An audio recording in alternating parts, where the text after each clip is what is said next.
Assalamualaikum warahmatullahi wabarakatuh. Pada kesempatan kali ini kita akan belajar tentang termokimia. Pada pertemuan minggu lalu saya sudah membahas termokimia, tapi pada bagian eksoterm dan endoterm. Nah, kali ini kita akan belajar tentang entalpi. Apa sih tujuan pembelajaran kita hari ini? Tujuan pembelajaran kita hari ini yaitu memahami konsep entalpi reaksi dan perubahannya. Menurut Joseph Black atau disebut dengan asas Black, pada pencampuran dua zat, banyaknya kalor yang dilepas zat yang suhunya lebih tinggi sama dengan banyaknya kalor yang diterima oleh zat yang suhunya lebih rendah. Anda dapat membuktikan kebenaran asas Black dengan melakukan kegiatan berikut. Misalnya, saya menyediakan gelas dengan volume air yang sudah saya isi 50 ml pada suhu 0 derajat Celcius atau air es. Kemudian pada gelas kedua saya juga menyiapkan air dengan volume 50 ml.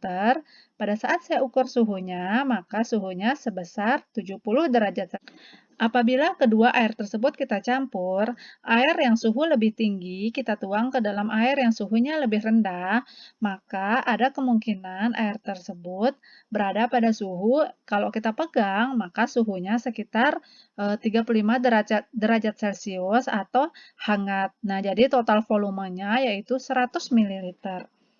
Dengan kegiatan tersebut dapat diketahui bahwa air panas yang dicampur dengan air dingin akan menghasilkan air hangat. Dengan demikian, dapat diduga bahwa kalor yang dilepaskan oleh air panas sama dengan kalor yang diterima oleh air dingin. Besarnya kalor reaksi yang diukur pada tekanan tetap tersebut yang dinamakan dengan entalpi. Apa sih konsep entalpi reaksi? Entalpi atau dilambangkan dengan H adalah istilah yang menyatakan jumlah energi dari suatu sistem termodinamika. Besarnya entalpi dalam suatu sistem termodinamika seperti reaksi kimia tidak dapat diukur secara langsung, tetapi perubahannya atau delta H-nya dapat dihitung. Satuan internasional S atau SI untuk delta H adalah kilojoule per mol. Persamaan termokimia.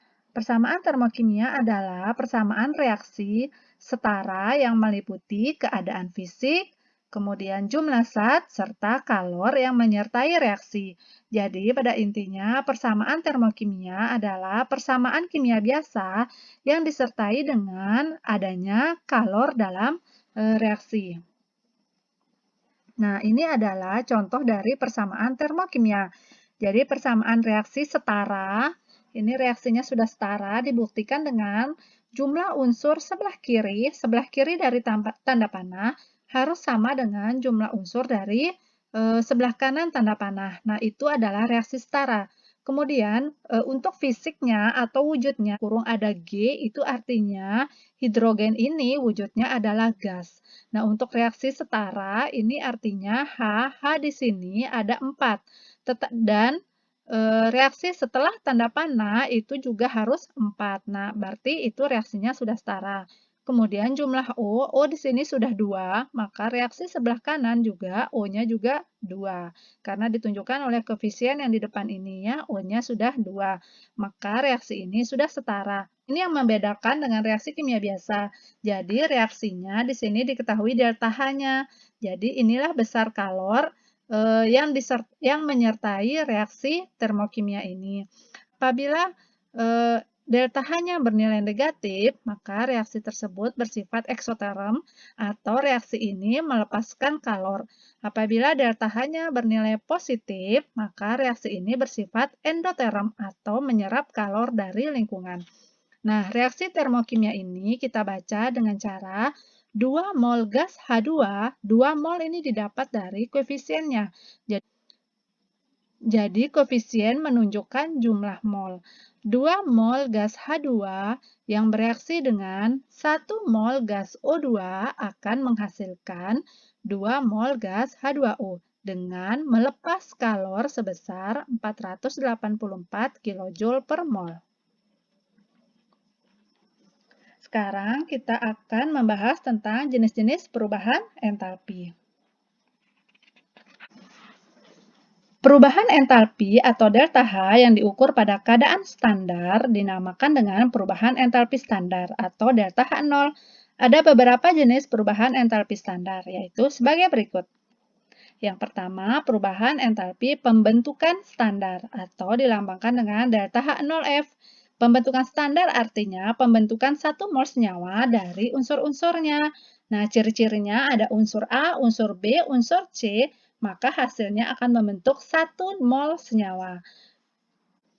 Contohnya pada pembentukan standar dari H2O. Reaksi pembentukan dari H2O yaitu terdiri dari unsur gas hidrogen bereaksi dengan setengah gas oksigen menghasilkan H2O dengan melepaskan kalor sebesar 285,8 kJ per mol.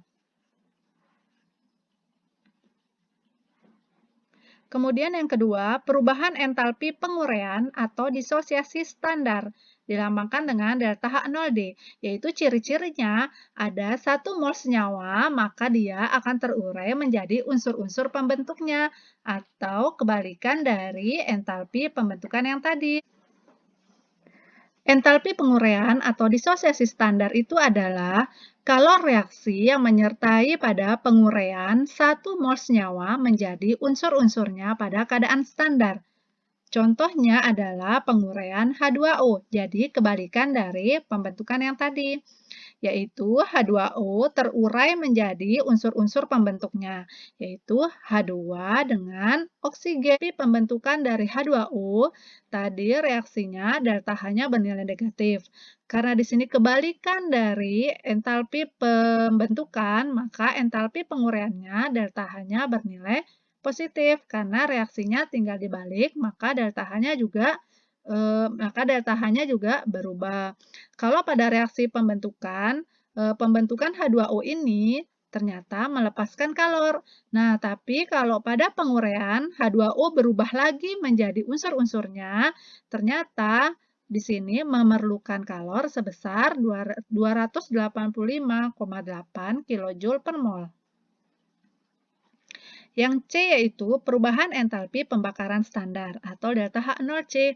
Nah, ciri-ciri pembakaran yaitu zat itu bereaksi dengan oksigen. 1 mol zat yang bereaksi dengan oksigen maka menghasilkan produk. Entalpi pembakaran standar yaitu kalor reaksi yang menyertai pada pembakaran 1 mol zat dengan oksigen pada keadaan standar. Nah, 1 mol zat itu ditandai dengan koefisiennya sebanyak 1. Contohnya pada pembakaran C atau karbon. Apabila karbon dibakar, maka akan menghasilkan CO2. Di sini itu melepaskan kalor sebesar 393,5 kJ per mol. Jadi di sini yang dilihat adalah 1 mol zat dengan oksigen, yaitu adalah harus dalam keadaan 1 mol pada C-nya, bukan 1 mol pada CO2-nya. Jadi di sini 1 mol zat ditambah oksigen maka menghasilkan produk. Jadi di sini harus bernilai 1 mol atau koefisiennya 1. Perubahan entalpi penetralan standar atau delta H0N. Nah, di sini ciri-ciri reaksinya kalau penetralan adalah campuran asam ditambah basa, maka menghasilkan garam ditambah 1 mol H2O. Maka di sini harus menghasilkan 1 mol H2O. Kalau reaksi yang dilepaskan pada pembentukan 1 mol air dalam reaksi asam dan basa dalam keadaan standar. Contoh dari reaksi penetralan pencampuran HCl dengan NaOH. Yang kita lihat di sini H2O dengan 1, sehingga entalpi penetralan standarnya sama dengan minus 56,9 kJ per mol atau disebut dengan reaksi eksoterm. Jadi reaksi asam ditambah basa ini yang menghasilkan garam di sini melepaskan kalor sebesar 56,9 kJ per mol. Maka hasil pencampurannya melepaskan kalor ke lingkungan atau suhunya meningkat. Jadi sampai di sini dulu pembahasan kita tentang entalpi. Semoga apa yang kita pelajari hari ini mudah dipahami dan bermanfaat. Wassalamualaikum warahmatullahi wabarakatuh.